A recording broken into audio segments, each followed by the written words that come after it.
Joining us now is former Labor Senator Stephen Conroy. When I spoke to Dan this morning, he was getting these questions as this story was pretty fresh. He was obviously restricted about what he could say or actually what he even knew. But, is it a thought bubble here, Stephen, or is it something more serious? Well, look, no one can ever really tell whether Donald Trump will follow through on a threat. I think he likes to carry a big stick and wield it sometimes to try and induce fear in his allies and trading partners. No, you would hope that he actually sticks to an agreement he made not that long ago, around the 10%. But with Donald Trump, as he's demonstrated in many, many policy areas, he is prepared to break his word, rip up agreements, and impose punitive measures if he doesn't get what he wants. He's just a classic bully. We just gave them beef back though, Stephen. So, this would be a tremendous slap in the face if we allowed more of their beef to come into Australia, and then we get hit with an increased tariff of 10 to 15 or 20%. That's an extraordinary elevation. Absolutely.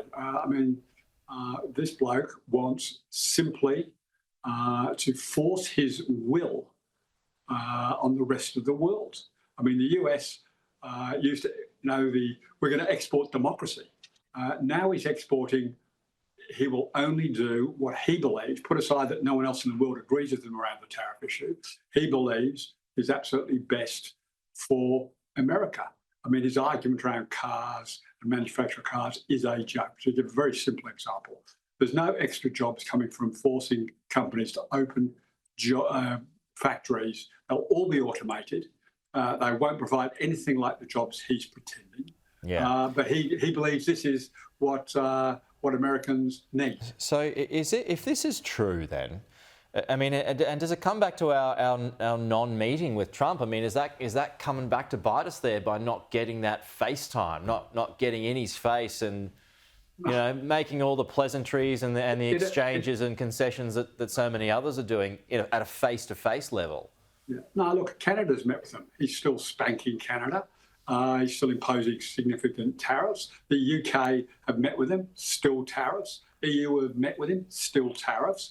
But there should be no pretense of the Sydney right-wing media. All they want to see it's not just Sydney right-wing media. Yes, it is. There's a lot of people saying that. You can't deny the fact that there hasn't been a meeting. That's a reasonable criticism. The only people demanding that he go to the Oval Office so that Trump can spank him is right-wing media commentators. They've got nothing to back in the Liberals. So suddenly Australia is being mistreated, and compared to the rest of the world, it's actually still doing a bit better. But this idea that all they want is our Prime Minister to go and get a spanking in the Oval Office like a range of... I don't give a stuff about whether or not we get a good outcome. All they want is the public spanking of our Prime Minister. And our Prime Minister is steering the middle ground between Chinese threats and bullying and Trump's threats and bullying. So you don't think it's significant that we haven't caught up with someone who's supposed to be our most important ally? No, he's treating all his allies, every single one of his allies, with contempt. Doesn't matter whether that's the case in the UK at the moment, or Europe. The Europeans have come down from 30 to 15% this week. Why didn't Donald Trump go to London to see the Prime Minister? He doesn't plan to go to London. That's all locked in. That's happening later in the year. Golf courses. But we don't have anything locked in. He went to play golf. He forced the British Prime Minister to go to join him in his golf courses up north. That's just treating world leaders but the point is that they've already got a state visit. So he's in the UK and he's going to London later on. He's there talking to the Europeans this week. I'm just saying that there's progress from the Europeans. There's progress from the Brits. There's progress from others. And where, for now, are we going again back to the point? Are we going back to 15 or 20%?